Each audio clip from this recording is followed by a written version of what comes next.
Hello and welcome to पढ़ रहे। आप सभी स्टूडेंट्स का पढ़ रहे क्लासेस में स्वागत किया जाता है।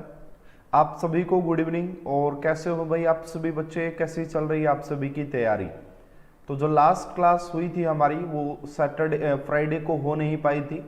तो लास्ट क्लास जो हुई थी अभी तक हमारी, उसमें हम डिस्कस कर रहे थे chemical bonding. And chemical bonding में अभी तक हमने सिर्फ आयोनिक बॉन्ड के बारे में ही पढ़ा था। थोड़ा सा हमने कोवलेंट बॉन्ड के बारे में भी पढ़ लिया था कि कोवलेंट बॉन्ड क्यों बनता है, कैसे बनता है, उसकी क्या क्या प्रॉपर्टीज होती हैं कोवलेंट कंपाउंड्स की। ठीक है, तो आज का जो हमारा टॉपिक है वो है chemical bonding part 4 and this is very very much important. ये जो पार्ट है, अब जो हम केमिस्ट्री स्टार्ट कर रहे हैं केमिकल बॉन्डिंग, ये बड़ी यूजफुल है और ये आपको बड़ी काम आने वाली भी है। ठीक है, तो केमिकल बॉन्डिंग पार्ट 4 की बात करेंगे। तो लास्ट क्लास में मैंने आपको फजान्स रूल के बारे में पढ़ाया था। लास्ट क्लास में मैंने आपको फजान्स रूल के बारे में पढ़ाया था। और फजान्स रूल हमें क्या बताता है? फजान्स रूल हमें यह बताता है कि किसी आयोनिक कंपाउंड में कोवलेंट करैक्टर का आइडिया कैसे लगता है। किसी आयोनिक कंपाउंड में कोवलेंट करैक्टर का आइडिया कैसे लगता है, क्वालिटेटिव आइडिया। तो मैं एक बार आप सभी को देख लेता हूं। हेलो अमन, हेलो कोमल, विक्की, शीतल, आर्यन, इम्तियाज, गौरव, अर्चू, सपना, वंदना, आप सभी का बहुत बहुत स्वागत है क्लास में। तो सबसे पहले क्वेश्चन के साथ शुरुआत करते हैं भाई। तो फटाफट से इस क्वेश्चन का आंसर बताइए। सभी स्टूडेंट फटाफट से इस क्वेश्चन का आंसर बताइए कि क्या होगा। This is related to Fajans rule. अगर आपने लास्ट के लेक्चर देखे तो आप आराम से इस क्वेश्चन का आंसर कर सकते हैं। Choose the correct order of polarisability. अब कहोगे सर आपने तो पोलराइजिबिलिटी पढ़ाया ही नहीं है, आपने तो पोलराइजिबिलिटी पढ़ाया ही नहीं है। तो अनायन की जो टेंडेंसी होती है ना, बेसिकली अनायन की टेंडेंसी को हम पोलराइजिबिलिटी बोलते हैं। पोलराइजेशन वो कंप्लीट प्रोसेस था, अनायन का कटायन की तरफ जाना। एंड सिर्फ अगर अनायन पॉइंट ऑफ व्यू से बोलोगे तो वही उसकी पोलराइजिबिलिटी होती है। तो अनायन की जो टेंडेंसी है कटायन के तरफ जाने की, वही आपका पोलराइजिबिलिटी होती है। तो मैंने आपको लास्ट जब हम पढ़ रहे थे फजान्स रूल, मैंने आपको बताया था कि जो पोलराइजेशन होता है या जो पोलराइजिबिलिटी, पी भी लिख देता हूं इसको, polarizability is directly proportional to charge on anion, है ना। देखो चार्ज के तो सारे ही डायरेक्टली प्रोपोर्शनल थे, याद कर लो, charge on anion. And second मैंने क्या बताया था, पोलराइजिबिलिटी या polarisation is directly proportional to size of anion, directly proportional to size of anion. अगर कटायन की बात करते हैं तो उसके लिए हमने डिफाइन की थी polarizing power and that is inversely proportional to size of cation. तो यहां पे साफ साफ देख सकते हैं कि अनायन का साइज तो चार्ज तो सेम है, तो जैसे जैसे अनायन का साइज बढ़ेगा वैसे वैसे उसकी पोलराइजिबिलिटी भी बढ़ेगी। सो इस क्वेश्चन का जो करेक्ट आंसर वो ए आना था। इस क्वेश्चन का जो करेक्ट आंसर है वो ए आना था, बिल्कुल सही है। आरजू का, निशु का, गौरव का, आर्यन का, इम्तियाज का, अमन का, वेरी गुड, वेल डन, बहुत ही अच्छा आपने आंसर किया है। ठीक है, अब हम चलते हैं जी सेकंड क्वेश्चन की तरफ। इसको भी थोड़ा सा ध्यान से आंसर कीजिएगा। Most covalent compound among the following is, इनमें से सबसे ज्यादा जो है कोवलेंट नेचर का कौन है, कोवलेंट कंपाउंड कौन है? फटाफट से इसका आंसर बताइए। Most covalent compound among the flowing, इनमें से सबसे ज्यादा कोवलेंट नेचर का कौन सा कंपाउंड होगा? तो फटाफट से आंसर कीजिए स्टूडेंट्स, फटाफट से आंसर कीजिए। देखते हैं कौन स्टूडेंट सही कर पाता है इस क्वेश्चन का आंसर।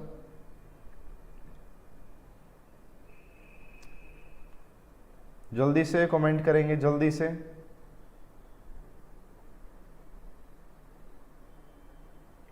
तो यहां पे मोस्ट कोवलेंट, देखो एक बात तो मैंने आपको बताई थी, अगर यहां पे देखो कटायन में डिफरेंस आ रहा है, यहां पे भी क्लोरीन, यहां पे भी क्लोरीन, यहां पे भी क्लोरीन एंड यहां पे भी क्लोरीन, तो अब यहां पे कटायन का चक्कर पड़ेगा।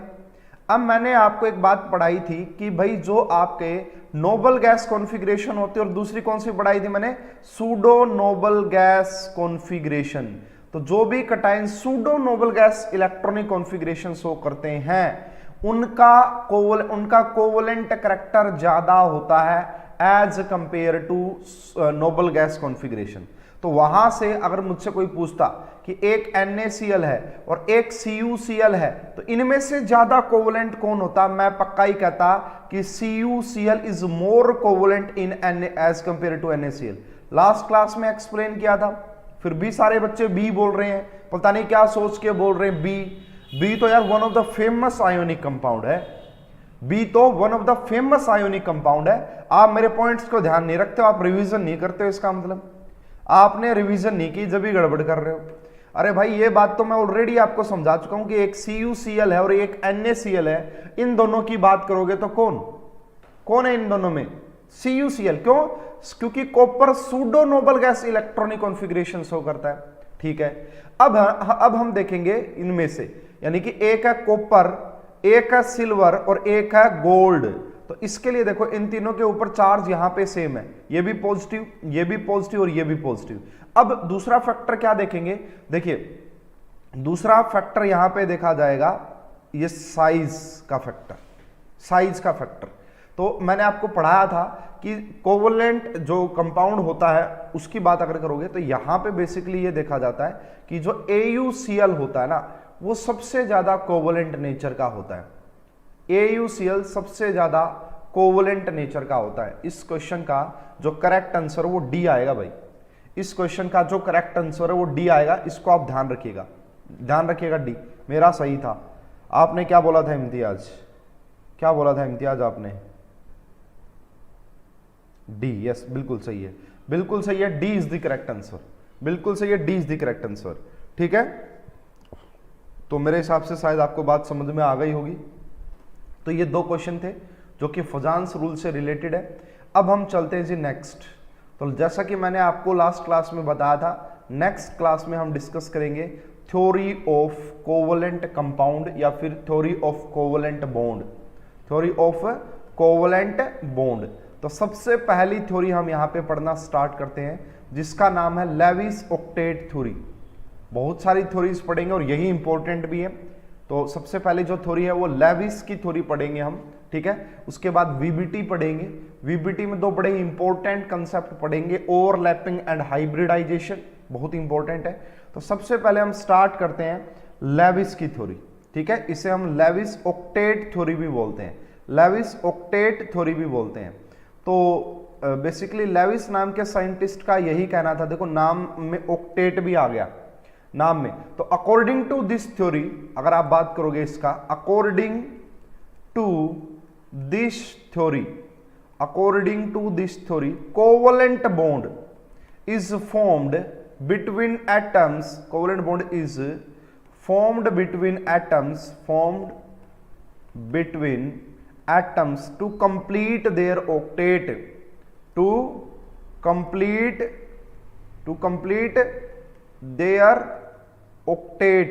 ठीक है ना। तो इस थ्योरी का एक्सेप्ट हाइड्रोजन एंड हीलियम आप लिख सकते हैं यहाँ पे कि एक्सेप्ट हाइड्रोजन, क्योंकि हाइड्रोज अपना डुप्लेट कंप्लीट करता है। तो इस थ्योरी का मानना यही था भाई कोवलेंट बॉन्ड बनता ही इस वजह से है क्योंकि एटम्स अपना क्या कंप्लीट करना चाहते हैं, ऑक्टेट कंप्लीट करना चाहते हैं, ठीक है। एंड दूसरी बात यहां पे ये भी बताई गई थी, only valence shell electron, only valence shell या फिर outermost shell, only valence shell या फिर outermost shell, only valence shell या फिर outermost shell electron will be participate in the formation of bond formation will be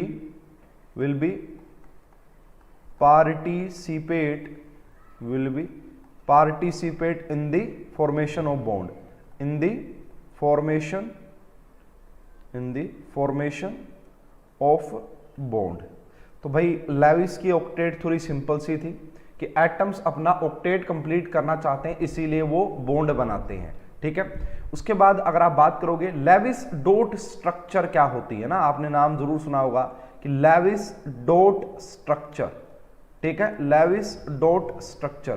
तो Levi's dot structure को समझने से पहले कि कैसे ये ड्रॉ की जाती है स्ट्रक्चर, तो कुछ हमारे पास क्या होते हैं, सबसे पहले हमें सेंट्रल एटम चूज करना होता है ना। हमें क्या करना होता है भाई, सेंट्रल एटम को सिलेक्ट करना होता है। तो उसके लिए कुछ रूल्स हैं, rule for selection of central atom, rule for selection of central atom, central atom, इसको मैं CA से लिखूंगा आगे। सेंट्रल एटम को किससे लिखेंगे? शॉर्ट फॉर्म में CA से। भाई अगर आप सेंट्रल एटम सिलेक्ट करना चाहते हैं तो उसके लिए क्या क्या रूल होंगे, तो ये सबसे इंपॉर्टेंट है। सबसे पहली बात देखिए भाई, सेंट्रल एटम किसको चूज किया जाता है? मैं बहुत सारे कंपाउंड लिख देता हूं, जैसे मैंने यहां पे लिख दिया PCl5, मैंने यहां पे क्या लिख दिया? PCl5। मैं किसको सेंट्रल एटम मानूं? ठीक है, तो सबसे पहले ये देखा जाता है generally least electronegative, generally least electronegative atom will be central atom, least electronegative element, least electronegative element इस सर जो काम होते हैं वो बच्चे सेंट्रल एटम होते हैं, जो कम होते हैं वो सेंट्रल एटम होते हैं। हाँ ठीक है, तो generally least electronegative element is central atom. सबसे पहले क्या देख सकते हो आप? तो आप देख सकते हो जिसकी इलेक्ट्रोनेगेटिविटी कम है। अगर मैं यहां से बात करूं, एक फास्फोरस और एक क्लोरीन है, तो पक्का ही आपको याद होगा, मैंने आपको पीरियोडिक प्रॉपर्टीज में पढ़ाई थी कि क्लोरीन की इलेक्ट्रोनेगेटिविटी 3 होती है, क्लोरीन की। एंड मैंने आपको पढ़ाया था कि फास्फोरस की 2.1 होती है, याद है ना? पहलवान वाली कहानी याद है? तो देखो यहां से आप देख सकते हो कि कौन सा, किसकी इलेक्ट्रोनेगेटिविटी कम है? फास्फोरस की, इसीलिए उसको क्या बना दो आप, ठीक है। सेकंड जो देखा जाता है सेंट्रल एटम, सेकंड ये देखा जाता है जो कम नंबर में प्रेजेंट हो, atom present in least number, atom present in least number, atom present in least number will be central atom.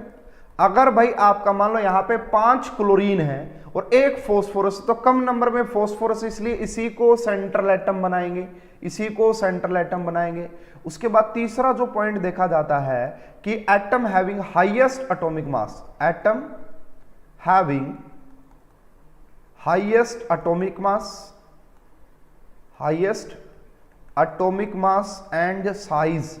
अगर भाई मान लो बहुत सारे साइज का कंपैरिजन आ रहा है, मान लेते हैं कि इलेक्ट्रोनेगेटिविटी भी सेम हो जाती है, नंबर भी सेम है, उसके बाद जिसका बड़ा साइज होता है ना, जिसका बड़ा साइज होता है या फिर जिसका ज्यादा मास होता है, वो आपका सेंट्रल एटम बनता है, वो आपका सेंट्रल एटम बनता है। फोर्थ पॉइंट क्या कहलाता है? जो मल्टीपल बॉन्ड बना सके, जो मल्टीपल बॉन्ड बना सके, जो मल्टीपल बॉन्ड की फॉर्मेशन कर सके, उसी को सेंट्रल एटम बनाते हैं, उसी को सेंट्रल एटम बनाते हैं। उसके बाद कुछ और भी पॉइंट्स है, जैसे हाइड्रोजन और फ्लोरीन कभी भी सेंट्रल एटम दिखाई नहीं देंगे, हाइड्रोजन एंड फ्लोरीन कभी भी सेंट्रल एटम दिखाई नहीं देंगे। Hydrogen and fluorine cannot act as a central atom, cannot act as central atom, ये सेंट्रल एटम के तौर पे नहीं पाए जाएंगे, क्योंकि इन दोनों की ही वैलेंसी क्या होती है? 1, ये सिर्फ एक ही बॉन्ड बना सकते हैं। तो हमेशा हाइड्रोजन एंड फ्लोरीन आपको सिंगल बॉन्ड ही बनाते हुए दिखेंगे, है ना? ये क्या बनाते हुए दिखेंगे? आपको हमेशा सिंगल बॉन्ड ही बनाते हुए दिखेंगे। समझ गए मेरी बात को? उसके बाद बात करते हैं यहां पे भाई 6th पॉइंट, ये देखिए भाई, जो ऑक्सीजन है, ऑक्सीजन, अगर ऑक्सीजन कहीं टर्मिनल पोजीशन पे लगा हुआ, बाहर की तरफ लगा हुआ, टर्मिनल, अगर ऑक्सीजन टर्मिनल पोजीशन पे लगा हुआ या आउटसाइड लगा हुआ है, तो वो पक्का ही डबल बॉन्ड बनाता है, वो पक्का ही डबल बॉन्ड बनाता है। इन सभी के एग्जांपल भी दे दूंगा। अगर ऑक्सीजन कहीं मिड में लगा हुआ, मिड में, अगर ऑक्सीजन कहीं मिड में लगा हुआ है, तो वो पक्का ही क्या बनाएगा? सिंगल बॉन्ड बनाता है, सिंगल बॉन्ड। जैसे देखना, जैसे यहां पे समझना भाई, अगर मैं एग्जांपल के तौर पे आपको बताऊं, जैसे मैंने लिख दिया एक H2SO4, एक मैंने लिख दिया H2SO4। अब आपको पता होना चाहिए कि यहाँ पे देखो डबल बॉन्ड O एंड यहाँ पे O एंड H होता है, सेम यहाँ पे भी O एंड H होता है। तो देखो यहाँ पे ये मिडल में लगा हुआ था ना, ऑक्सीजन यहाँ पे मिडल में लगा हुआ था, तो इसने क्या बनाया? एक सिंगल बॉन्ड और एक ये सिंगल बॉन्ड। ये ऑक्सीजन जो है ना, किसी दूसरे से अटैच नहीं था, सिर्फ एक से, तो ये डबल बॉन्ड के थ्रू अटैच होता है। ये चीजें आपको रिडॉक्स रिएक्शन में भी काम आएंगी, ये चीजें आपको रिडॉक्स रिएक्शन में भी काम आएंगी, इसीलिए मैं आपको ये बता रहा हूं, ठीक है। तो जैसे अगर एग्जामिनर पूछे कि भाई आपको स्ट्रक्चर बनानी है, एग्जांपल के तौर पे अमोनियम आयन की स्ट्रक्चर बना के दिखाओ, अमोनियम आयन की स्ट्रक्चर बना के दिखाओ, कैसे बनाओगे? तो सबसे पहले हम किसको सिलेक्ट करेंगे? हमारा सेंट्रल एटम। तो हमें पता लगा नाइट्रोजन, नाइट्रोजन हमारा सेंट्रल एटम होता है। तो इसके पास कितने वैलेंस इलेक्ट्रॉन होते हैं? 5। नाइट्रोजन के पास कितने वैलेंस इलेक्ट्रॉन होते हैं? 5। कैसे पता लगा? देखो इसकी इलेक्ट्रॉनिक कॉन्फ़िगरेशन देखो, 1s2 2s2 एंड 2p3, है ना, यही होती है ना। तो यहां पे आप देख सकते हैं कि जो 2 सेल है, सेकंड जो बाहरी सेल है, आउटर मोस्ट सेल, वहां पे कितने इलेक्ट्रॉन है? 2 + 3 5। इसलिए इसके पास 5 वैलेंस इलेक्ट्रॉन थे, 1 2 3 4 और 5। अब एक पॉजिटिव का मतलब है इसने एक किसी को डोनेट कर दिया, एक हटा दो, और 4 हाइड्रोजन जो लगे हुए वो पक्का ही सिंगल बॉन्ड बना रहे होंगे, क्योंकि हाइड्रोजन कभी डबल बॉन्ड तो बना ही नहीं सकता। तो यहाँ पे ये लिया, ये रहा, यहाँ पे ये रहा, यहाँ पे ये रहा और यहाँ पे ये रहा। तो ये 4 इसके, उसके बाद यहाँ पे हाइड्रोजन का आ गया एक, ठीक है, इसी प्रकार इस हाइड्रोजन का आ गया एक, इसी प्रकार इस हाइड्रोजन का आ गया एक, इसी प्रकार इस हाइड्रोजन का आ गया एक। तो देखो अभी हमें जस्ट थोड़ा सा समझना इसलिए टाइम लग रहा है, आगे जाके तो चीजें काफी हद तक आसान हो जाएंगी, समझ में आने लग जाएंगी चीजें, ठीक है। तो यहाँ पे तो ये देख सकते हो कि इन सभी का डुप्लेट कंप्लीट हो गया और इस पूरे का ऑक्टेट कंप्लीट हो गया, इस पूरे का ऑक्टेट कंप्लीट भी हो गया। समझ में आ रही है आप सभी को बात? समझ में आ रही है? तो इस तरीके से बहुत सारी आप लेविस डॉट स्ट्रक्चर बना सकते हैं। लेविस डॉट स्ट्रक्चर का कोई क्वेश्चन बनता नहीं है, अपने आप में कोई अच्छा क्वेश्चन होता नहीं है, ठीक है। नेक्स्ट आगे इसकी लिमिटेशंस, ड्रॉबैक की बात करते हैं, वो अच्छा है, वहां से क्वेश्चन बन जाते हैं। तो ड्रॉबैक्स क्या क्या थी? Drawback of Lewis theory, drawbacks of Lewis theory, drawback of Lewis theory. तो भाई इसकी क्या क्या ड्रॉबैक थी? बेसिकली लेविस की थ्योरी की क्या क्या ड्रॉबैक थी, उसी की बात अब हम यहां पे करेंगे, उसी की बात हम करेंगे। सर मैंने पहले ही लेक्चर नहीं देखे तो कुछ समझ में नहीं आ रहा है। वंदना आप पहले लेक्चर देखो, नहीं तो समझ में नहीं आएगा। आप पहले के लेक्चर देखो, जब समझ में आएगा। हालांकि इसका पहले लेक्चर से कोई ज्यादा लेना देना नहीं है, लेकिन फिर भी मैं आपको रिकमेंडेशन दूंगा कि आप पहले लेक्चर देखो, उसके बाद ही आपको अच्छे से समझ में आएगा। एक बार आप देखो फिर आप कंटिन्यू कर सकते हो। तो सबसे पहली ड्रॉबैक है यहाँ पे, देखिए ऑक्टेट थ्योरी के हिसाब से वही कंपाउंड रियलिटी में होने चाहिए जिनका ऑक्टेट कंप्लीट है। जिनका ऑक्टेट कंप्लीट नहीं है वो भी एग्जिस्ट नहीं करने चाहिए, और जिनका ऑक्टेट से ज्यादा है, यानी कि 4 बॉन्ड, यानी कि ऑक्टेट थ्योरी ये कहती है ऑक्टेट कंप्लीट होने का मतलब 4 बॉन्ड, जो 4 बॉन्ड बनाएगा वही होना चाहिए, वरना नहीं होगा, कंपाउंड ही नहीं बनेगा। क्योंकि एक ही तरीका है कंपाउंड बनने का, वो है कि एटम अपना ऑक्टेट कंप्लीट करना चाहते हैं। तो ये हमारी कहती है Lewis octet theory. But last class में भी शायद मैंने आपको आइडिया दिया होगा, हाइपोवैलेंट, कई बार क्वेश्चन आ जाता है भाई which of the following is hypovalent species. Hypo का मतलब कम, वैलेंट का मतलब वैलेंस इलेक्ट्रॉन, ठीक है। हाइपोवैलेंट कंपाउंड एग्जिस्ट करते हैं, है ना। ये एग्जिस्ट करने का मतलब ही ये है कि मतलब भाई ये थ्योरी तो फेल हो गई। हाइपोवैलेंट का मतलब होता है जिनके 4 से कम बॉन्ड है, यानी कि electron deficient compound, electron deficient compound भी इन्हें बोल देते हैं, और ऑक्टेट इनकम्प्लीट कंपाउंड दूसरा है, इन्हें को क्या कह देते हैं? ऑक्टेट इनकम्प्लीट, कि इनका ऑक्टेट ही कंप्लीट नहीं है, ये ऑक्टेट से कम रह जाते हैं। तो ऐसे कंपाउंड तो एग्जिस्ट ही नहीं करने चाहिए लेविस थ्योरी के हिसाब से, तो क्योंकि लेविस थ्योरी बोलती है जो 4 बॉन्ड बनाएगा, जो अपना ऑक्टेट कंप्लीट करेगा वही तो ठीक है, वरना तो नहीं हो सकता। लेकिन नेचर में बहुत सारे हाइपोवैलेंट कंपाउंड एग्जिस्ट करते हैं, जैसे BeCl2 हो गया, जैसे BF3 हो गया। तो ये जो सारे कंपाउंड है, दिस इज द हाइपोवैलेंट कंपाउंड, इनका ऑक्टेट कंप्लीट नहीं है, इसके पास सिर्फ 4 वैलेंस, इसके पास टोटल 4 इलेक्ट्रॉन है, इसके पास 6 इलेक्ट्रॉन है, फिर भी ये एग्जिस्ट करते हैं, नेचर में पाए जाते हैं। इसका रीजन ये है कि भाई लेविस की थ्योरी सही नहीं है, फिर तो लेविस की थ्योरी तो ये ऑक्टेट के लिए वो काम कर रहा था। सेकंड, कई बार आपसे ये पूछेगा कि इनमें से बताओ कौन हाइपोवैलेंट स्पीसीज है, and second is your hypervalent species, second is your hypervalent species, second is your hypervalent species. Hyper का मतलब ज्यादा, जो अपने ऑक्टेट से ज्यादा, जो 8 मतलब 4 से ज्यादा, मतलब 4 से ज्यादा बॉन्ड बनाते हैं, ठीक है। हैविंग एक्सपेंडिंग देयर ऑक्टेट, ऐसे कंपाउंड जो अपने ऑक्टेट को एक्सपैंड कर सकते हैं, एक्सपेंडेड देयर ऑक्टेट, जो अपने ऑक्टेट को एक्सपेंड कर सकते हैं उन्हें हम बेसिकली हाइपर वैलेंट स्पीसीज बोलते हैं। ये देखो एक बात और मैंने आपको बताई थी कि सेकंड पीरियड का कोई भी एलिमेंट, याद है ना सभी को, मैंने आपको बताया था कि सेकंड पीरियड का कोई भी एलिमेंट अपना ऑक्टेट एक्सपांड नहीं कर सकता। उसका रीजन मैंने दिया था कि उसके पास वैकेंट डी ऑर्बिटल नहीं होते हैं, इसलिए वो एक्सपेंड नहीं कर सकता, अगर आपको याद हो। उसके बाद देखिए कुछ ऐसे कंपाउंड भी होते हैं, थर्ड ये थ्योरी फेल होने का, existence of odd electron species. Odd electron species, हमारे पास कुछ ऐसे स्पीसीज भी पाए जाते हैं जो ओड इलेक्ट्रॉन स्पीसीज है, मतलब ओड इलेक्ट्रॉन तो होने ही नहीं चाहिए, ऑक्टेट कंप्लीट करना तो ओड इलेक्ट्रॉन का तो मीनिंग ही नहीं बनता। लेकिन अगर आप NO की बात करोगे, अगर आप NO2 की बात करोगे, this is odd electron species. Nitrogen के पास कितने वैलेंस इलेक्ट्रॉन होते थे भाई? 5, तो 2 एरे, और 2 उसने ऑक्सीजन के साथ शेयर कर लिए, 2 उसने ऑक्सीजन के साथ कर लिए, तो 2 यहां शेयर किए, 2 यहां, बट यहां पे क्या रह गया? एक ये, इसी को बोला जाता है this is odd electron species. क्या बोलते हैं इसे? Odd electron species. सेम अगर आप NO2 की बात करोगे, नाइट्रोजन के पास 5 वैलेंस इलेक्ट्रॉन होने चाहिए थे, तो यहाँ पे 2 तो उसने उसके साथ शेयर कर ली और 2 इस ऑक्सीजन को कोऑर्डिनेट कर दिए। कितने बच गए? कितना बच गया? 1। तो ये भी आपका ओड इलेक्ट्रॉन स्पीसीज होता है। तो ओड इलेक्ट्रॉन स्पीसीज का एग्जिस्टेंस भी आपका इस थ्योरी को वायलेट कर रहा है, ड्रॉबैक है उसका।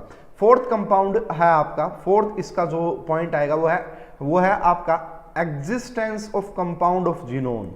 देखिए हमारी ऑक्टेट थ्योरी क्या कहती है? जिसका भी ऑक्टेट कंप्लीट है वो बॉन्ड नहीं बनाएगा, जो ऑक्टेट कंप्लीट कर लेगा वो स्टेबल हो जाएगा, उसको बॉन्ड बनाने की कोई जरूरत नहीं है। But existence of xenon compound species, xenon compound species. अब देखो वैसे तो अगर देखा जाए ये नोबल गैस है, और सारे एटम बॉन्ड क्यों बना रहे हैं? वो इसीलिए तो बॉन्ड बना रहे हैं ताकि हम नोबल गैस जैसे हो जाए। बट जीनोन नोबल गैस होते हुए भी बहुत सारे कंपाउंड बनाती है। जैसे अगर मैं कुछ कंपाउंड दिखाऊं बड़े फेमस, XeF2, और इनकी शेप भी खूब पूछी जाती है भाई, XeO2F2 हो गया, XeO3 हो गया, XeF4 हो गया, ये सारे कंपाउंड XeF6 हो गया, ठीक है। उसके बाद अगर आप बात करोगे इसकी लेविस्की थ्योरी का एक और बड़ा फेलियर ये था कि it could not explain the structure of compound. It could not be explain, it krypton के तो नहीं होते, गौरव सिंह, क्रिप्टॉन के कंपाउंड नहीं होते, जिनोन के ही पाए जाते हैं। और क्यों पाए जाते हैं ये आपको पढ़ाएंगे पी ब्लॉक के अंदर, ग्रुप नंबर 18 के अंदर। It could not explain, it could not be explain the structure of compound, यानी कि देखो आपने कभी देखा कि इस ऑक्टेट थ्योरी के हिसाब से हम बोल सकते हैं कि इसकी बैंड शेप है, इसकी वी शेप है, इसकी वो शेप है, नहीं बोलते ना। वो हमें बताया वेसपर ने या फिर वीबीटी ने, वो हमें वेसपर या वीबीटी ने बताया, ठीक है। तो ये हमारी सबसे पहली थ्योरी थी। इसके जो इंपॉर्टेंट पॉइंट्स थे वो मैंने लिखवा दिया, बहुत ही सिंपल होती है, कभी क्वेश्चन बनते नहीं एग्जाम में। जो क्वेश्चन बनते वो यहाँ से कि हाइपोवैलेंट स्पीसीज क्या होते हैं, हाइपरवैलेंट स्पीसीज क्या होते हैं, एग्जिस्टेंस ऑफ ओड इलेक्ट्रॉन का क्या मीनिंग हुआ, है ना, नोबल गैसेस बॉन्ड क्यों बनाती हैं, ये सारी चीजें थोड़ा सा आप इसको रिलेट कर सकते हैं। अब देखिए एक और टॉपिक है जो आ जाता है थोड़ा सा, ऑर्गेनिक केमिस्ट्री में ज्यादा डिटेल में पढ़ा जाता है इस टॉपिक को। ऑर्गेनिक केमिस्ट्री में ज्यादा डिटेल में पढ़ते हैं, बट यहाँ पे भी इसका थोड़ा सा आइडिया लेना जरूरी है, यहाँ पर भी इसका थोड़ा सा आइडिया लेना जरूरी है ताकि आगे की चीजें हमें समझ में आ जाएं अच्छे से। क्वेश्चन आते हैं इसके ऊपर। तो टॉपिक का नाम है couldn't explain the shape of molecule, बिल्कुल सही बात है, बिल्कुल सही बात है। तो टॉपिक का नाम है रेजोनेंस। वैसे तो ये टॉपिक आपने जबरदस्त तरीके से ऑर्गेनिक केमिस्ट्री में पढ़ना, जीओसी के अंदर ही पढ़ाऊंगा मैं। किसके अंदर पढ़ाऊंगा? जीओसी के अंदर। रेजोनेंस का टॉपिक बहुत ज्यादा इंपॉर्टेंट, लेकिन इनऑर्गेनिक केमिस्ट्री में भी इसका थोड़ा सा यूज है, ठीक है। तो वो समझते कि वो क्या यूज है। देखिए अगर मैं आपसे पूछूं कि दिस इज बेंजीन, एक एग्जांपल से इसको देखेंगे तो काफी अच्छे से समझ में आ जाएगा। ये आपका बेंजीन है। अगर मैं आपसे पूछूं भाई बताओ यहाँ पे कितने टाइप के बॉन्ड्स आपको नजर आ रहे हैं, तो बहुत सारे बच्चे कहेंगे सर यहाँ पे 2 टाइप के बॉन्ड नजर आ रहे हैं, यहाँ पे 3 तो डबल बॉन्ड नजर आ रहे हैं, 3 तो डबल बॉन्ड, और आप कहोगे 3 ही यहाँ पे सिंगल बॉन्ड नजर आ रहे हैं, है ना। इसका मतलब डबल बॉन्ड की तो बॉन्ड लेंथ अलग होती है और सिंगल बॉन्ड की बॉन्ड लेंथ अलग होती है। तो ये आप देखने से आपको लग रहा हमारे कंसेप्ट भी ये बात बोल रहे हैं, बट रियलिटी में क्या देखा गया, रियलिटी में देखा गया कि all 6 bond length are same, could not explain relative stability of the molecule. हाँ वेरी गुड, कितने इंपोर्टेंट बना सकते हो भाई, बिल्कुल सही बात है। तो all six bond length are same, all 6 bond length are same. तो यहां पे देखने से हमें क्या लग रहा था कि 3 छोटे बॉन्ड है और 3 बड़े बॉन्ड है। छोटे बॉन्ड जो डबल बॉन्ड होते हैं वो स्मॉलर, छोटी लेंथ होती है, सिंगल बॉन्ड बड़ी लेंथ के होते हैं। तो यहां पे 6 के 6 बॉन्ड सेम मिले। एक्सपेरिमेंटली जब इसको देखा गया, मशीनों में डाल के जब इसको देखा गया, तो 6 के 6 यहां पे जो बॉन्ड थे वो सेम मिले। तो रेजोनेंस क्या होता है? रेजोनेंस इज ना हाइपोथेटिकल फिनोमिना। इसमें क्या होता है, एक कंपाउंड की एक सिंगल स्ट्रक्चर उसकी सारी प्रॉपर्टीज को एक्सप्लेन नहीं कर पाती है। मैं क्या कह रहा हूं देखिएगा, यहां पे रेजोनेंस क्या मैं वो बता रहा हूं। एक कंपाउंड की सिंगल स्ट्रक्चर उस कंपाउंड की सारी प्रॉपर्टीज को एक्सप्लेन नहीं कर पाती है ना। लेकिन अगर आप अगर उसकी जो उसकी प्रॉपर्टीज को, उस कंपाउंड की सारी प्रॉपर्टीज को एक्सप्लेन करती है, वो एक रियल स्ट्रक्चर होती है और उसको बोला जाता है रेजोनेंस हाइब्रिड। उसको क्या बोला जाता है? Resonance hybrid. And resonating structures are imaginary structure. Resonating structure are imaginary structure, ठीक है, ये भी बात ध्यान रखना। तो जैसे एक ये कंपाउंड है, अगर मैं इसी की दूसरी एक और रेजोनेटिंग स्ट्रक्चर बनाना चाहूं, रेजोनेटिंग स्ट्रक्चर इज ना हाइपोथेटिकल स्ट्रक्चर। देखो यहां पे ये हाइपोथेटिकल स्ट्रक्चर होती है, ध्यान से समझिएगा भाई। ऑर्गेनिक में इसका यूज, इनऑर्गेनिक में इसका यूज है। यहां पे डबल बॉन्ड, इस बार मैंने क्या किया, एक डबल बॉन्ड यहां पे बना दिया, एक डबल बॉन्ड यहां पे बना दिया और एक डबल बॉन्ड मैंने यहां पे बना दिया। अब देखो यहां पे अगर मैं इस पर्टिकुलर बॉन्ड की बात करूं तो यहां पे डबल बॉन्ड है, लेकिन इसी स्ट्रक्चर में अगर मैं यहां पे बात करूं तो यहां पे तो सिंगल बॉन्ड है, यहां पे तो क्या है, सिंगल बॉन्ड है। ये भी एक क्या है, देखो ये भी क्या है, एक RS है, रेजोनेटिंग स्ट्रक्चर है। और ये भी क्या है, ये भी एक RS है। ये रेजोनेटिंग स्ट्रक्चर 01 है और ये रेजोनेटिंग स्ट्रक्चर 02 है। तो ना तो रियल में ऐसी ना तो ये रियल स्ट्रक्चर है और ना ही ये रियल स्ट्रक्चर है। ये भी एक इमेजिनरी स्ट्रक्चर है और ये भी एक इमेजिनरी स्ट्रक्चर है। इन दोनों स्ट्रक्चर से या जितनी भी रेजोनेटिंग स्ट्रक्चर होती है उन सभी से मिलकर एक रेजोनेंस हाइब्रिड बनता है। And resonance hybrid is the real structure of that compound. अब यहां से रेजोनेंस हाइब्रिड कैसे बनाया जाता है देख लीजिएगा। सबसे पहले आप सिंगल बॉन्ड का सेक्लेटन बना लीजिएगा, सिंगल बॉन्ड, और उसके बाद जहां पे भी आपको डबल बॉन्ड दिखता है, देखो यहां पे डबल बॉन्ड था तो डॉट डॉट डॉट लगा दो, यहां पे भी था तो डॉट डॉट डॉट लगा दो, यहां पे भी था तो डॉट डॉट डॉट लगा दो। तो जहां जहां पे डबल बॉन्ड दिखे वहां पे डॉट डॉट लगा दो। इसीलिए अगर आपने नोट किया हो तो बेंजीन को कुछ इस तरीके से लिख देते हैं, बेंजीन को कुछ इस तरीके से लिख देते हैं, इस तरीके से इसे इसीलिए लिखा जाता है कि इसका मतलब है कि डबल बॉन्ड करैक्टर हर जगह अवेलेबल है, डबल बॉन्ड करैक्टर हर जगह अवेलेबल है। And this is the real structure. इसको किस नाम से जाना जाता है? इसे जाना जाता है रेजोनेंस हाइब्रिड के नाम से, रेजोनेंस हाइब्रिड के नाम से जाना जाता है। सर ये रेजोनेंस आप यहां इनऑर्गेनिक केमिस्ट्री में क्यों पढ़ा रहे हो? यस बिल्कुल इसका यूज होता भाई। हमें बेसिकली पता करना होता बॉन्ड ऑर्डर का। किसका पता करना होता है? Bond order. बॉन्ड ऑर्डर का मतलब क्या होता है मैं अभी एक्सप्लेन कर देता हूं इसकी डेफिनेशन। देखिए बॉन्ड ऑर्डर का मतलब होता है एक मॉलिक्यूल में, बॉन्ड ऑर्डर का मतलब होता है एक मॉलिक्यूल में दो एटम्स के बीच में कितने बॉन्ड बने हुए हैं। एक मॉलिक्यूल में दो एटम्स के बीच में कितने बॉन्ड बने हुए हैं, वही उसका बॉन्ड ऑर्डर होता है, ठीक है। अब यहां पे बॉन्ड ऑर्डर कैसे निकालते हैं? रेजोनेटिंग स्ट्रक्चर के। देखिए एक बॉन्ड ऑर्डर आएगा MOT में, मॉलिक्यूलर ऑर्बिटल थ्योरी। अक्सर बच्चे उसको आसान मान लेते हैं, इसमें थोड़ी सी प्रॉब्लम आती है। बॉन्ड ऑर्डर का मतलब, अगर बॉन्ड ऑर्डर का फार्मूला क्या होगा यहां पे, total number of bonds, total number of bonds, total number of bonds between two atoms in all molecule, in all structure बोलो आप, in all structure divide by total number of structure, divide by total number of structure, divide by total number of structure। Students ये important है formula, अगर किसी को भी समझ में ना आया तो पूछ लेना है भाई। तो बॉन्ड ऑर्डर कैसे निकालते हैं रेजोनेटिंग स्ट्रक्चर का भी मैं एग्जांपल देता हूं। जैसे हम ज्यादा दूर नहीं जाते, हम बेंजीन की ही बात कर लेते हैं कि बेंजीन का बॉन्ड ऑर्डर क्या होगा। हम ज्यादा दूर नहीं जाते हैं, बेंजीन की ही बात कर लेते हैं। तो आप मुझे ये बताइए, देखो पहले तो आप देखो कितनी रेजोनेटिंग स्ट्रक्चर है, एक ये रही और दूसरी ये रही। तो यहां पे आप किसी भी एक पर्टिकुलर बॉन्ड को पकड़ लीजिए, यहां पे आप किसी भी एक पर्टिकुलर बॉन्ड को पकड़ लीजिए। फॉर एग्जांपल हमने इसको पकड़ा, तो यहां पे आप देख सकते हैं कार्बन और कार्बन के बीच में डबल है और इसी स्ट्रक्चर में इसी पोजीशन पे देखिए, तो यहां पे डबल यहां पे और सिंगल यहां पे।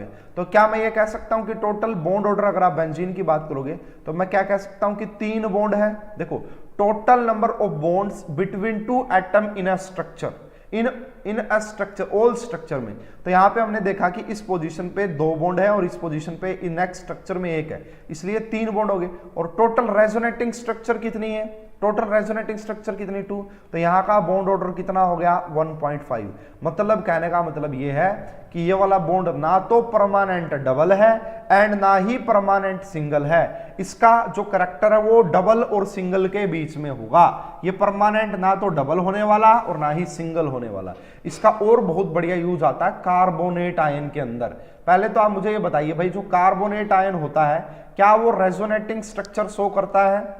ठीक है, जो कार्बोनेट आयन होता है क्या वो रेजोनेटिंग स्ट्रक्चर शो करता है? Carbonate ion, yes. देखिए अगर आप बात करेंगे यहां पे, मैं बताऊं कार्बोनेट आयन CO3 2 नेगेटिव। देखो एक स्टैंडर्ड क्वेश्चन होता है, स्टैंडर्ड बुक्स मिलेगा आपको, carbonate, carbon dioxide and CO, इनका CO बॉन्ड ऑर्डर बहुत पूछा जाता है एग्जाम में। तो भाई बच्चे क्या करते हैं, CO का भी निकाल लेते हैं, CO2 का भी याद रख लेते हैं, बट उनको प्रॉब्लम आती है कार्बोनेट के अंदर, कार्बोनेट के अंदर। तो कैसे निकाला जाता है, आइए सबसे पहले हम यहां पे देखते हैं। भाई देखो कार्बोनेट बनाते हैं, कैसे बनेगा, इसके स्ट्रक्चर बना सकते हो। कार्बन के पास कितने वैलेंस इलेक्ट्रॉन, 4 और 2 नेगेटिव, मतलब 2 हो गए, 6 हो गए उसके पास। तो 6 में से क्या किया उसने, 2 तो इस एक ऑक्सीजन के साथ शेयर कर लिए, उसके बाद यहां पे कोऑर्डिनेट कर दिया तो डबल नेगेटिव आ गया, एंड यहां पे भी कोऑर्डिनेट कर दिया तो डबल नेगेटिव आ गया, क्योंकि कार्बन 4 से ज्यादा बॉन्ड तो बना नहीं सकता। सेकंड पीरियड का एलिमेंट कोई भी 4 से ज्यादा बॉन्ड नहीं बना सकता है। ठीक है, ये रहा। तो एक तो ये स्ट्रक्चर होगी। अब ये जो डबल बॉन्ड यहां पे आया है, ये दूसरी जगह भी तो आ सकता है। मतलब यहां पे अब ये वाला जो डबल, इस बॉन्ड को आपने क्या किया, यहां पे तोड़ दिया। जहां जिस साइड बॉन्ड तोड़ते हैं वहां पे नेगेटिव आ जाता है और दूसरी जगह पॉजिटिव आ जाता है, तो पॉजिटिव नेगेटिव बॉन्ड बना लेंगे। तो यहां पे डबल बॉन्ड आ गया, यहां पे नेगेटिव, और ये कोऑर्डिनेट है ही ऐसे। इसी प्रकार तीसरी रेजोनेटिंग स्ट्रक्चर भी आप दिखा सकते हैं, तीसरी रेजोनेटिंग स्ट्रक्चर भी आप दिखा सकते हैं। कैसे, इस बॉन्ड को आपने यहां पे तोड़ दिया एंड आप ये वाला यहां पे अटैक करेगा। फिर तो जैसे ही अटैक करेगा, यहां पे O के ऊपर नेगेटिव है, यहां पे क्या हो जाएगा जी, आपका डबल बॉन्ड बन जाएगा, एंड यहां पे O के ऊपर नेगेटिव आ जाएगा। तो टोटल आपको कितनी रेजोनेटिंग स्ट्रक्चर नजर आ रही है, यहां पे टोटल कितनी रेजोनेटिंग स्ट्रक्चर नजर आ रही है, 3। अगर आपसे बोले कि भाई बताओ यहाँ पे CO का बॉन्ड ऑर्डर क्या होगा, तो सबसे पहली बात मैं क्या करूंगा भाई, किसको पकड़ूंगा, सबसे पहले मैं किसी भी एक बॉन्ड को पकड़ देता हूं। फॉर एग्जांपल मैंने ये पकड़ लिया यहाँ पे C डबल बॉन्ड O, तो यहाँ पे डबल है, यहीं पे देखा तो कितना है, यहीं पे देखा तो कितना है, 3, 2 और 3, और यहां पे देखा तो 4।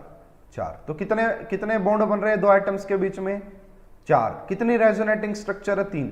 इसलिए यहां का जो बॉन्ड ऑर्डर होता है वो होता है 1.33।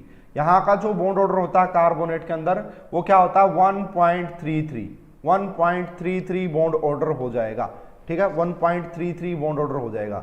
इसी प्रकार अगर आप निकाल के दिखाएं मुझे, बताओ भाई सभी बच्चे बताना, जो फोस्फेट होता है ना, फोस्फेट बहुत सारे बच्चों को तो शायद इसका क्या पता, केमिकल फॉर्मूला ही ना पता हो, फिर भी मैं लिख देता हूं।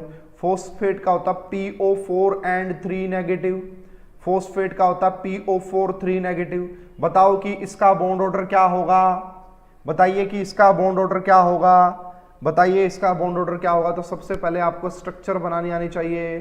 तो यहां पे देखो O डबल O लग गया, यहाँ पे O के ऊपर नेगेटिव, यहाँ पे भी O के ऊपर नेगेटिव, और यहाँ पे भी O के ऊपर नेगेटिव। अब देखो एक और आसान तरीका बता देता हूं ताकि आपको रेजोनेटिंग स्ट्रक्चर, देखो ये डबल बॉन्ड यहाँ पे है तो यहाँ पे भी जाएगा, यहाँ पे भी जाएगा, यहाँ पे भी जाएगा। ठीक है, बॉन्ड टोटल काउंट कर लो, 1 2 3 4 5, ऐसे भी कर सकते हो। बॉन्ड टोटल कितने काउंट किए, 1 2 3 4 5 बॉन्ड है। कितनी रेजोनेटिंग स्ट्रक्चर बनेगी?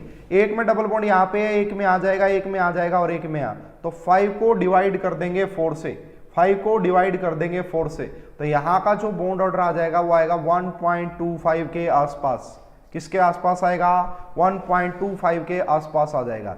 इसी प्रकार अगर आप बात करेंगे एग्जाम्पल के तौर पे क्लोरेट आयन, क्लोरेट आयन की अगर आप बात करेंगे कि इसका बॉन्ड ऑर्डर कैसे निकाला जाएगा, ClO4 एंड नेगेटिव, ये होता है आपका क्लोरेट, ClO4 नेगेटिव। इसकी स्ट्रक्चर की अगर आप बात करेंगे यहाँ पे, तो ये हो गया सी क्लोरीन, ये हो गया आपका डबल बॉन्ड O, ये हो गया आपका डबल बॉन्ड O, ये हो गया आपका डबल बॉन्ड O एंड यहाँ O के ऊपर नेगेटिव चार्ज, यहाँ O के ऊपर नेगेटिव चार्ज।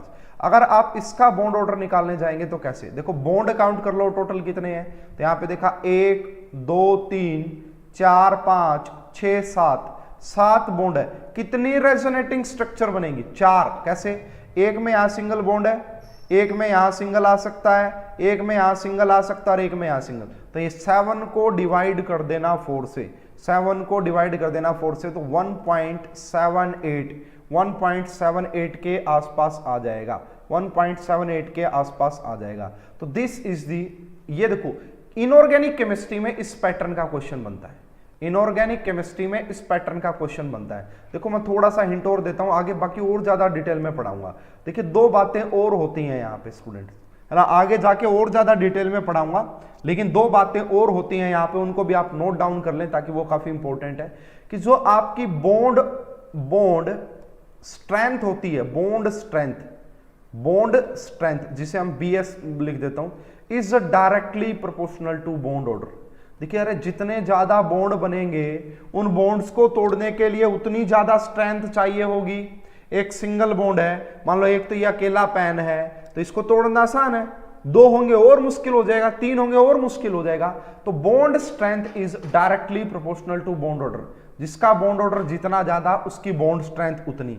एंड दूसरी बात आप कह सकते हैं कि जो बॉन्ड ऑर्डर है is inversely proportional to bond length, bond order is inversely proportional to bond length. कैसे?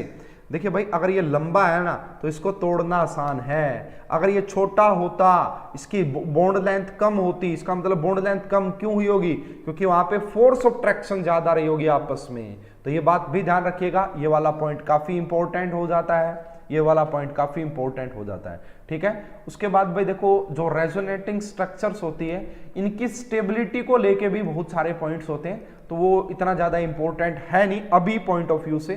GOC में पढ़ा देंगे जर्नल ऑर्गेनिक केमिस्ट्री में, तो वहां पे आप उसको जरूर ध्यान रख सकते हैं। यहां पे एक क्वेश्चन जरूर बन सकता है कि कंपेयर दी बॉन्ड लेंथ, देखो ऐसा क्वेश्चन आता है,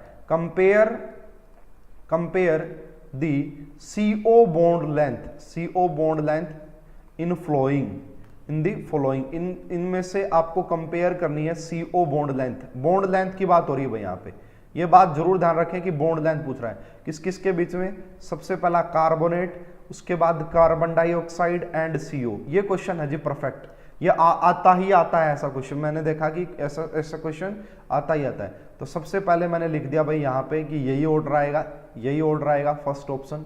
बी ऑप्शन मैंने लिख दिया कि CO की सबसे ज्यादा होगी CO बॉन्ड लेंथ, उसके बाद नंबर आएगा CO2 का, उसके बाद नंबर आएगा कार्बोनेट आयन का। सी में मैंने लिखा भाई यहाँ पे कार्बन डाइऑक्साइड का होगा, फिर CO2 इसका होगा एंड फिर इसका होगा। और डी ऑप्शन में मैंने फिर से लिखा है कि सबसे ज्यादा तो कार्बोनेट का ही हो गई, कार्बोनेट में, उसके बाद आपका CO और CO2। फटाफट से इसका आंसर बताइए कि क्या होगा, फटाफट से इसका आंसर बताइए कि क्या होगा।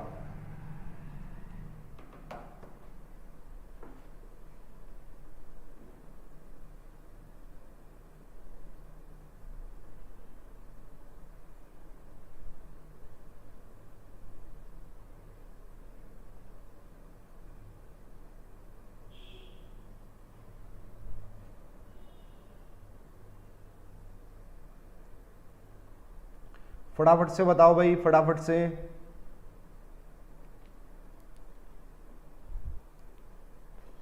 क्या आंसर आना चाहिए? देखो अभी अभी सबसे पहली बात तो क्वेश्चन को बड़ा ध्यान से पढ़ना है। ऐसे क्वेश्चन में अक्सर स्टूडेंट बड़ी मिस्टेक करते हैं। क्वेश्चन को ध्यान से पढ़ना है कि आपसे C और O के बीच की बॉन्ड लेंथ पूछी गई है, तो आप देखो बॉन्ड लेंथ डायरेक्ट तो कोई तरीका ही नहीं है निकालने का, आप बॉन्ड ऑर्डर निकाल लो। जैसे कार्बोनेट का जो बॉन्ड ऑर्डर हमने निकाला है, कार्बोनेट का जो बॉन्ड ऑर्डर हमने निकाला वो 1.33 निकाला आपके सामने ही। CO2 की बात करोगे तो कार्बन डाइऑक्साइड, CO2 की बात अगर करोगे, ये रहा CO2, इसमें आप देख सकते हैं कि साफ साफ डबल बॉन्ड नजर आ रहा है, तो इसका बॉन्ड ऑर्डर 2 होता है, इसका बॉन्ड ऑर्डर 2। और कार्बन मोनोऑक्साइड का बॉन्ड ऑर्डर आगे निकालना बताऊंगा MOT में, मोलिकुलर ऑर्बिटल थ्योरी में, इसका बॉन्ड ऑर्डर 3 होता है। तो देखो सबसे ज्यादा बॉन्ड ऑर्डर किसका है, इसका। अभी अभी मैंने क्या लिखा था कि bond order is inversely proportional to bond length, जिसका बॉन्ड ऑर्डर सबसे ज्यादा उसकी बॉन्ड लेंथ सबसे कम। इस पॉइंट ऑफ व्यू से इस क्वेश्चन का करेक्ट आंसर आएगा ए, इस क्वेश्चन का करेक्ट आंसर आएगा ए। इम्तियाज का सही था, अमन एंड गौरव का सही नहीं था, अमन एंड गौरव का सही नहीं था। समझ में आ गई मेरी बात, तो ये था। नेक्स्ट कंसेप्ट की तरफ बढ़ते हैं भाई, इसके ऊपर भी क्वेश्चन बन जाते हैं, इसके ऊपर भी क्वेश्चन बन जाते हैं। ये है जी आपका फॉर्मल चार्ज का टॉपिक, यह आपका फॉर्मल चार्ज का टॉपिक FC, ठीक है, फॉर्मल चार्ज। अब ये फॉर्मल चार्ज का कंसेप्ट क्या होता है, फॉर्मल चार्ज का कंसेप्ट क्या होता है उसकी बात करेंगे। एक एग्जांपल से समझते हैं भाई, एक एग्जांपल से समझते हैं, बहुत ही आसान तरीके से समझा दूंगा।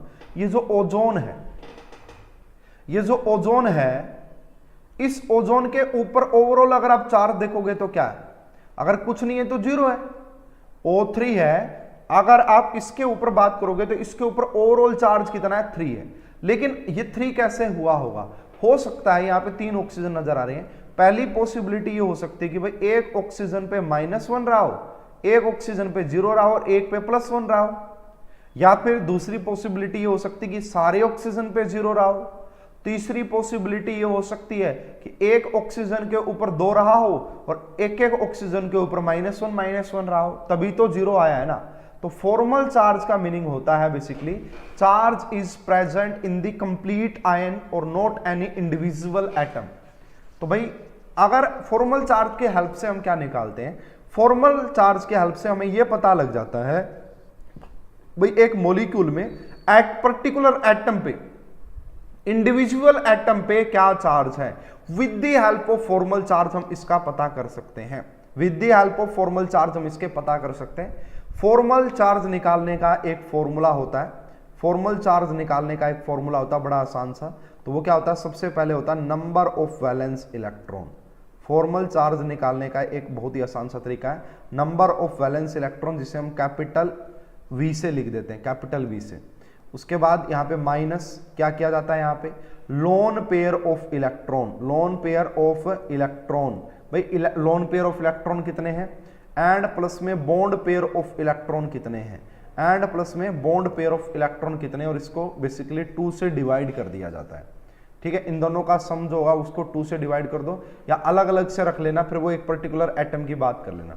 जैसे एक एग्जाम्पल के तौर पे समझते हैं, अलग अलग बुक में अलग अलग टाइप का आपको फॉर्मल चार्ज का फॉर्मूला मिल सकता है, कोई बात नहीं है, समझते हैं इसको आसानी से। तो एक एग्जाम्पल की हेल्प से समझते हैं। ओजोन की अगर आप बात करोगे O3 की, तो ओजोन की स्ट्रक्चर आप सभी को पता होनी चाहिए, नहीं पता तो मैं बना देता हूँ। देखिए ऑक्सीजन के पास 6 वैलेंस इलेक्ट्रॉन होते हैं, तो यहाँ पे भी एक ऑक्सीजन रहा होगा और यहाँ पे भी एक ऑक्सीजन रहा होगा। तो इसके पास 6, 1 2 3 4 एंड 5 6, इसके पास भी 1 2 3 4 एंड 5 6, इसके पास भी 1 2 3 4 5 6। तो यहाँ पे 2 ऑक्सीजन इसने इसके साथ शेयर कर लिए। जैसे ही इसने 2 ऑक्सीजन शेयर किए, इस वाले ऑक्सीजन का ऑक्टेट कंप्लीट हो गया। इसमें अब ये क्या करेगा, इसके पास 1 2 3 4, अब ये इसके साथ डबल बॉन्ड नहीं बना सकता। क्यों नहीं बना सकता डबल बॉन्ड? अगर इसने डबल बॉन्ड बना लिए तो देखो 8 यहाँ 4 और 4 8 2 10 हो जाएंगे, इसलिए ये क्या कर देता है, कोऑर्डिनेट कर देता है। इसलिए क्या कर देता है, ये दोनों इलेक्ट्रॉन उठा के बीच में रख देता है।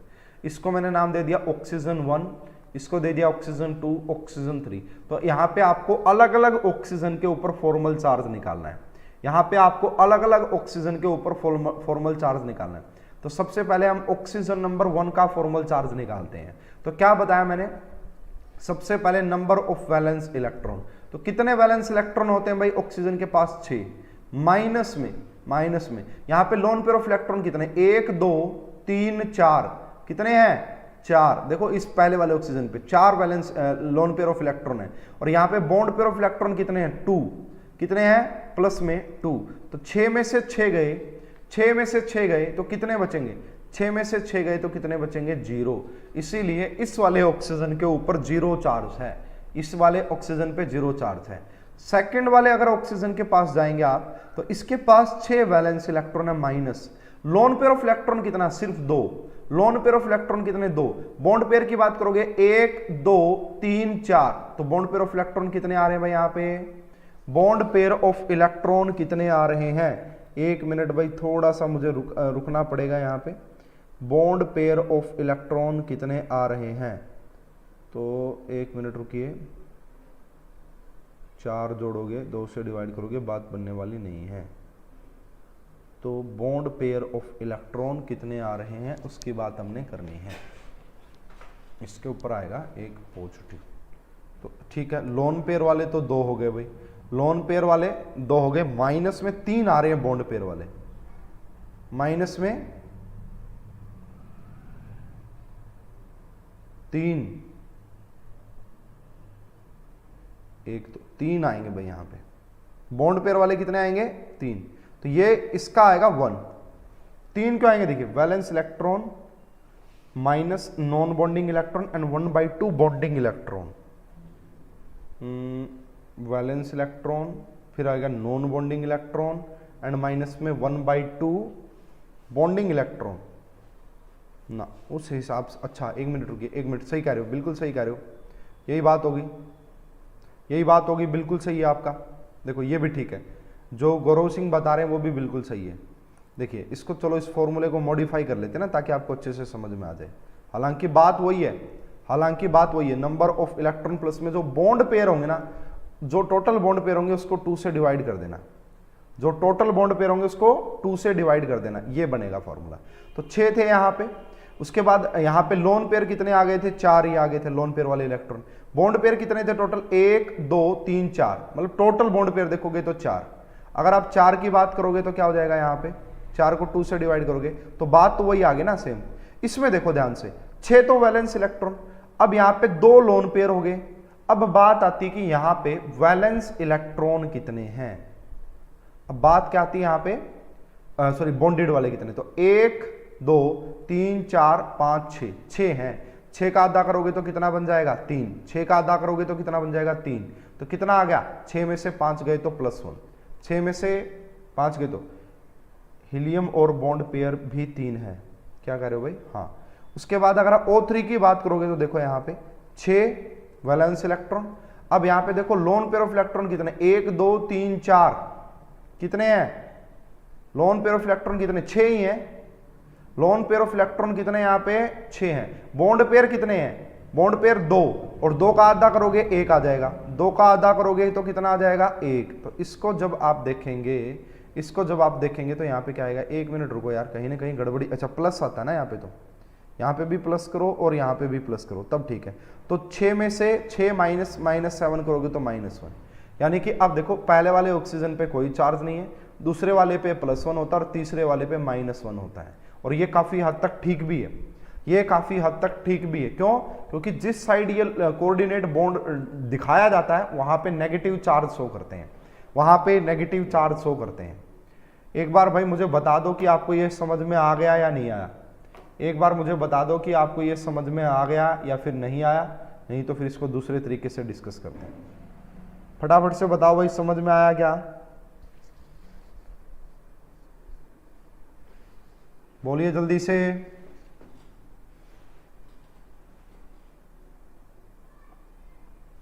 इसमें किसी को कोई डाउट है, प्रॉब्लम है तो डिस्कस कर सकता है। फॉर्मल चार्ज निकालने का फार्मूला जो है वो मैंने मॉडिफाई कर दिया है, क्या, number of valence electron minus loan pair of electron plus में बॉन्ड पेयर का 2 से डिवाइड, प्लीज रिपीट, ओके मैं दोबारा से बता देता हूँ भाई, आराम से देख लेना, मैं दोबारा से बता देता हूँ। देखिए इसी एक और एग्जाम्पल में देख लेता हूँ, कोई अगर और एग्जाम्पल मिलता है तो मैं वो देख लेता हूँ, ठीक है, हालांकि इसको भी दोबारा से एक्सप्लेन कर दूंगा, इसको भी दोबारा से एक्सप्लेन कर दिया जाएगा, प्लीज रिपीट, ओके सारे ही बोल रहे रिपीट करो। देखो चलो इसको पढ़ा रहने दो यहाँ पे साइड में। देखो सबसे पहले हमारा फार्मूला एक बार क्लैरिफाई करो, मैंने फार्मूले में बोला कि फॉर्मल चार्ज का मतलब है number of valence electron minus में lone pair of electron plus में बॉन्ड पेयर जितने होंगे उसको 2 से डिवाइड कर देना। ठीक है, मेरे हिसाब से फर्स्ट में किसी को कोई प्रॉब्लम नहीं हुई होगी। दोबारा मैं स्ट्रक्चर बना देता हूं बड़ी बड़ी। ये ऑक्सीजन हो गया, यहाँ एक ऑक्सीजन हो गया और यहाँ एक ऑक्सीजन हो गया। एक ऑक्सीजन के पास 6 वैलेंस इलेक्ट्रॉन होते हैं, तो वो मैंने 6 ऐसे दिखा दिए। इस ऑक्सीजन के पास भी 6 रहे होंगे, तो वो मैंने ऐसे दिखा दिए। और इस ऑक्सीजन के पास भी 6 रहे होंगे, 1 2 3 4 5 6। तो यहाँ पे मैंने कहा कि इन दोनों ने शेयरिंग कर ली, इन दोनों ने शेयरिंग कर ली, तो यहाँ पे एक डबल बॉन्ड बन गया। और मैंने कहा कि यहाँ पे देखो वो शेयरिंग कर नहीं सकता है, तो वो कोऑर्डिनेट करेगा। कम समझ में आया, कोई बात नहीं, मैं समझा दूंगा, अभी समझा दूंगा मैं बिल्कुल। इसने इसको कोऑर्डिनेट किया है। कोऑर्डिनेट करने का मतलब ये है कि इसने ये दोनों इलेक्ट्रॉन पेयर उठा के यहाँ बीच में रख दिए हैं, है ना। इसने कोऑर्डिनेट का मतलब तो समझते हो। अब मैंने कहा भाई ये ऑक्सीजन नंबर 1 है, ये ऑक्सीजन नंबर 2 है और ये ऑक्सीजन नंबर 3, आपको फॉर्मल चार्ज निकालना है। तो ऑक्सीजन 1 वाले का क्या था, वैलेंस इलेक्ट्रॉन तो ऑक्सीजन के पास 6 होते हैं माइनस। फिर मैंने कहा लोन पेयर ऑफ इलेक्ट्रॉन, तो कितने हैं, 1 2 3 4, मैंने 4 लिख दिया। फिर मैंने कहा प्लस बॉन्ड पेयर कितने हैं, तो देखो इन दोनों में bond pair 1 2 3 4, 4 electron total, 4 bond pair of electron है, उसको 2 से डिवाइड कर दीजिए। मैं और एग्जांपल से भी समझा दूंगा, कोई बात नहीं है, मैं और एग्जांपल से भी समझा दूंगा। तो 4 थे, 4 को 2 से डिवाइड कर दिया, तो 4 को 2 से डिवाइड करोगे तो 2 आएगा। 6 में से 6 गए, कितने बचाए, 6 में से 6 गए, कितने बचा, 0। 6 में से कितने, ये 0 आ गया। उसके बाद अगर O2 की बात करोगे, O2 की, तो वैलेंस इलेक्ट्रॉन तो चाहिए। लोन पेयर ऑफ इलेक्ट्रॉन की बात करोगे तो सिर्फ 2 है। लोन पेयर ऑफ इलेक्ट्रॉन की बात करोगे तो सिर्फ 2 हैं। अब बॉन्ड पेयर की बात करोगे तो कितने, देखो अब इस ऑक्सीजन के बॉन्ड पेयर कितने, 1 2 3 4 5 एंड 6, कितने हैं, 6।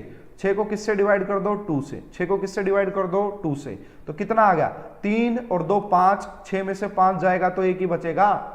6 में से 5 जाएगा तो 2 ही बचे, 6 में से 5 जाएगा तो 1 बचेगा। तीसरे वाले ऑक्सीजन की बात करोगे तो 6 माइनस में, यहां पे लोन पेयर ऑफ इलेक्ट्रॉन कितने, ये सारे लोन पेयर ही है, 1 2 3 4 5 6, सारे क्या है, लोन पेयर वाले हैं। तो यहाँ पे 6 एंड प्लस में, अब यहाँ पे बॉन्ड पेयर वाले कितने, सिर्फ ये 2, सिर्फ ये 2। तो 2 को 2 से डिवाइड करोगे तो यहाँ पे आ गया 6 माइनस 7, तो क्या आ जाएगा, -1। 6 माइनस 7 क्या आ गया, -1। अब मुझे बताओ कि अब आपको समझ में आया या अभी भी नहीं समझ में आया। अब बताइए भाई, समझ में आया या फिर नहीं आया, बताओ। फिर मैं देखता हूं एक और एग्जांपल, अगर मुझे कोई और मिल जाता तो मैं एक और एग्जांपल से समझा देता हूं आपको। एक बार आप मुझे बता दो कि आपको ये सही से समझ में आया है या नहीं आया है। नहीं तो फिर मैं कोई एक और एग्जांपल लेता हूं जिससे और अच्छे से क्लियर हो जाएगा। अब तो आ जाना चाहिए मेरे हिसाब से।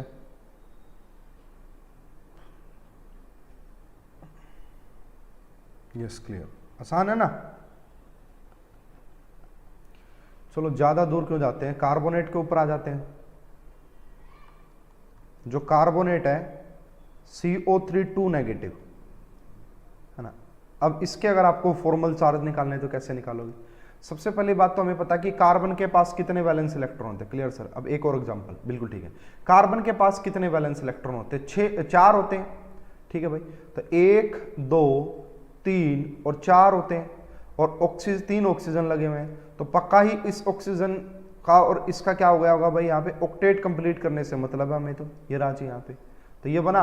ऑक्सीजन के पास कितने वैलेंस इलेक्ट्रॉन बच गए, 4। कितने वैलेंस इलेक्ट्रॉन बच गए, 4। अब यहाँ पे देखिए, इसको समझना पड़ेगा थोड़ा सा ध्यान से कि अब यहाँ पे 2 नेगेटिव का मीनिंग क्या है। 2 नेगेटिव का मीनिंग क्या है, 4 तो थे, 2 और आ गए, 4 तो थे, 2 और आ गए, इसका मतलब यहाँ पे ये रहा और यहाँ पे ये रहा, 6 बन गए।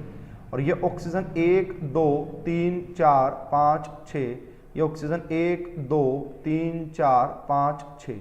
अब इसने क्या किया, इसको भी कोऑर्डिनेट किया, एंड इसने क्या किया, इसको भी कोऑर्डिनेट किया, तभी जाके तो ये स्ट्रक्चर बनी होगी ना।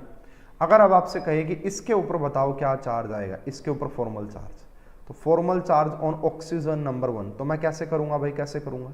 मैंने देखा भाई, सबसे पहले वैलेंस इलेक्ट्रॉन 6 होते हैं, माइनस में 4 लोन पेयर वाले हो गए, 4 बॉन्ड पेयर थे, बॉन्ड पेयर में से 2 माइनस किए तो इसलिए 0 आ गया। मतलब 4 थे, डिवाइड करोगे 2 से तो 2 आ जाएगा, 4/2 2 आ गया, 0 आ गया। अगर मुझे फॉर्मल चार्ज निकालना होता कार्बन पे, तो मैं कैसे निकालता, मुझे पता कि कार्बन के पास 4 वैलेंस इलेक्ट्रॉन होते हैं, 4। अब यहाँ पे मैंने देखा भाई लोन पेयर कितने, एक भी नहीं है, 0 है।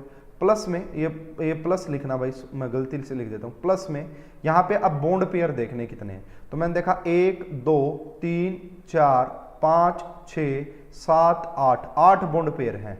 8 को 2 से डिवाइड करूंगा तो कितना आ जाएगा, 4। 8 को 2 से डिवाइड करूंगा तो कितना आ जाएगा, 4। इसलिए यहां से भी पता लग गया कि भाई 0 है इसके ऊपर। अगर मैं बात करूं यहाँ पे फॉर्मल चार्ज ऑन 2, तो 2 के ऊपर क्या आएगा, ऑक्सीजन 2 पे। मुझे पता लगा कि 6 वैलेंस इलेक्ट्रॉन है। अब मैंने देखा भाई 6 वैलेंस इलेक्ट्रॉन, मैंने देखा कि भाई कितने लोन पेयर है, तो 6 लोन पेयर है। प्लस में कितने बॉन्ड पेयर है, तो 2 को 2 से डिवाइड कर दिया, तो यहाँ पे देखो क्या आ गया, -1। क्या आ गया यहाँ पे, -1। इसी प्रकार अगर मैं निकालना चाहूं फॉर्मल चार्ज ऑन O3, तो कैसे निकालूंगा, 6 वैलेंस इलेक्ट्रॉन है, लोन पेयर कितने हैं, 3, मतलब 3 लोन पेयर है तो 6 इलेक्ट्रॉन, तो यहाँ पे कितने आ गए, 6, प्लस में 2/2 डिवाइड करोगे, ये भी कितना आ गया, -1। ठीक है सर, सी के वैलेंस इलेक्ट्रॉन तो 4 होते हैं, आपने 6 कैसे बना दीजिए। अच्छा, कहाँ बनाए यार मैंने 6, अच्छा ये देखो इसकी, ये देखो मैंने ऐसे बना दिए। 2 नेगेटिव का मतलब है कि 2 इलेक्ट्रॉन लिए हैं, 2 नेगेटिव का मतलब है कि उसने 2 इलेक्ट्रॉन लिए हैं। यहां पे तो मैंने 4 ही लिखे हैं कोमल, देखो यहां पे तो मैंने 4 ही लिखे हैं। अब इस बात से ये बात प्रूव भी हो जाती है, देखो यहाँ पे कि भाई यहाँ पे किन्हीं भी 2 ऑक्सीजन, कार्बोनेट को देखो आपने अगर नोट किया हो तो ऐसे दिखाया जाता है, O के ऊपर नेगेटिव, यहाँ पे भी O के ऊपर नेगेटिव और यहाँ पे डबल बॉन्ड। क्यों दिखाया जाता है, समझ में आया, क्योंकि यहाँ पे एक एक नेगेटिव चार्ज होता है, क्योंकि यहाँ पे एक एक नेगेटिव चार्ज होता है, इसीलिए ऐसा दिखाया जाता है, इसीलिए ऐसा दिखाया जाता है। कोमल कोई डाउट है अभी भी आपके मन में, अगर अभी भी आपके मन में कोई डाउट है तो फटाफट से बता दीजिए। वैसे मेरे हिसाब से अब आपके मन में कोई डाउट, प्रॉब्लम, परेशानी होनी नहीं चाहिए, फिर भी भाई बता सकते हो, फिर भी आपके मन में अगर ऐसा कोई डाउट है तो बता दीजिए फटाफट से। बाकी मैं देख लेता हूँ भाई, कोई और क्वेश्चन मिलता है मुझे फॉर्मल चार्ज के ऊपर तो मैं बिल्कुल करवा दूंगा।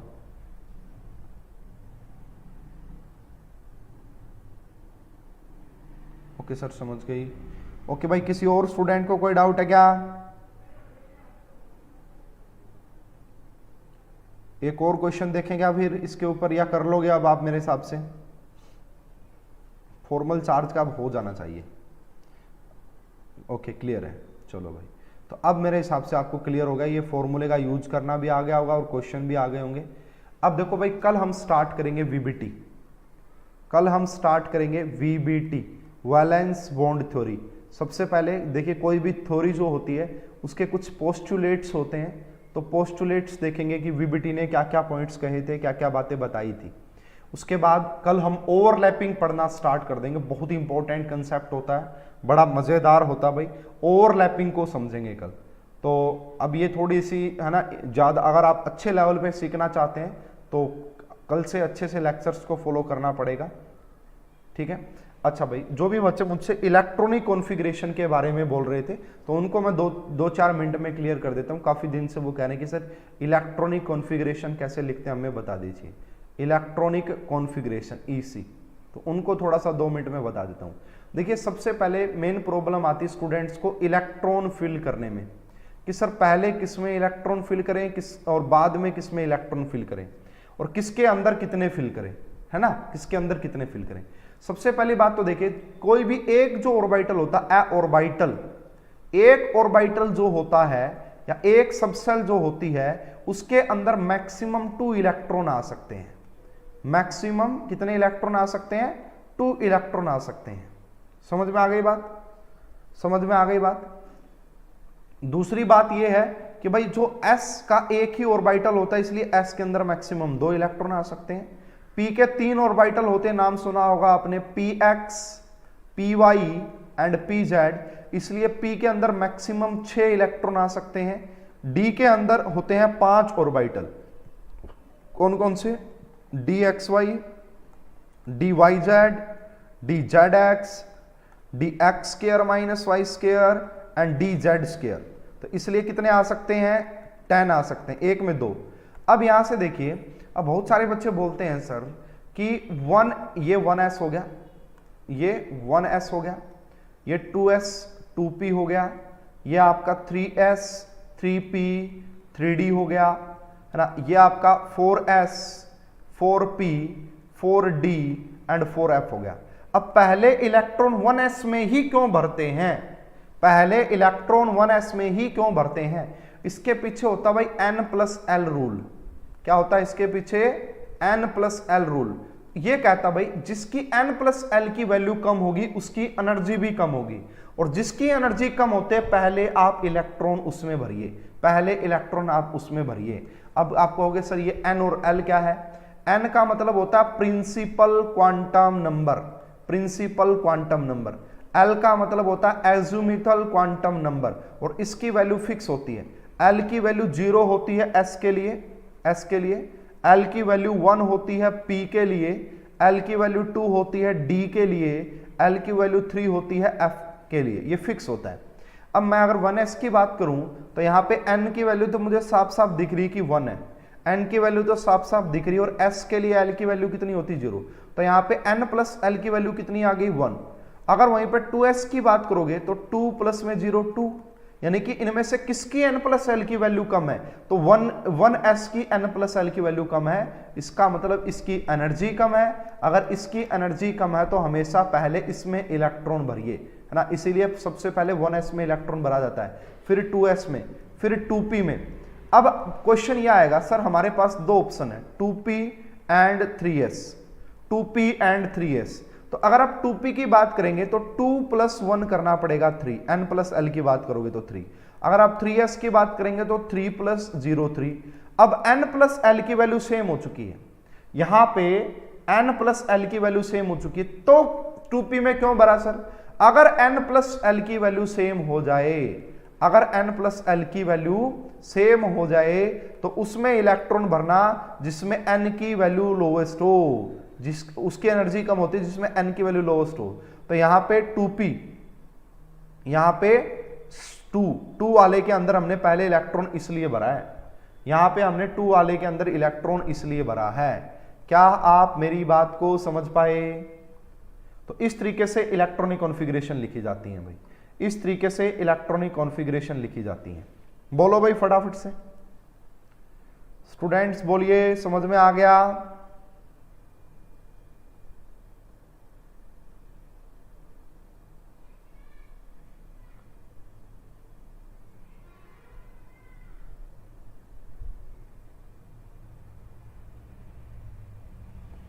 ओके, तो भाई किट के जो बच्चे पूछ रहे हैं, कल से हम भेजना स्टार्ट कर देंगे स्टूडेंट्स के घर पे। तो कल से हम भेजना स्टार्ट कर देंगे, हमारे पास पूरा मटेरियल आ चुका है और सारा हम कल से हम आज शायद एड्रेस लेने स्टार्ट कर दिए होंगे, ठीक है, आज एड्रेस लेने स्टार्ट कर दिए हैं, तो कल से हम हमारी तरफ से किट भेजना स्टार्ट कर देंगे। तो मोस्ट प्रोबेबली बहुत जल्दी आपको विद इन वीक किट मिल जाएगी। और बाकी जो है वो मैनेजमेंट का भी एक कोई डिसीजन है तो वो आपको इन्फॉर्म कर दिया जाएगा, ठीक है, जो मैनेजमेंट का डिस्कशन है वो आपको इन्फॉर्म कर दिया जाएगा, ठीक है। तो किट मिलना कल से स्टार्ट हो जाएगी भाई, काम कल से हम भेजना स्टार्ट कर देंगे, ठीक है। तो इस वीडियो में अभी के लिए इतना ही, कल मिलते हैं वैलेंस बॉन्ड थ्योरी के साथ। जब तक के लिए आप सभी को गुड इवनिंग, और अपनी अच्छे से पढ़ाई करते रहिए, स्टडी करते रहिए। आप सभी का बहुत बहुत धन्यवाद।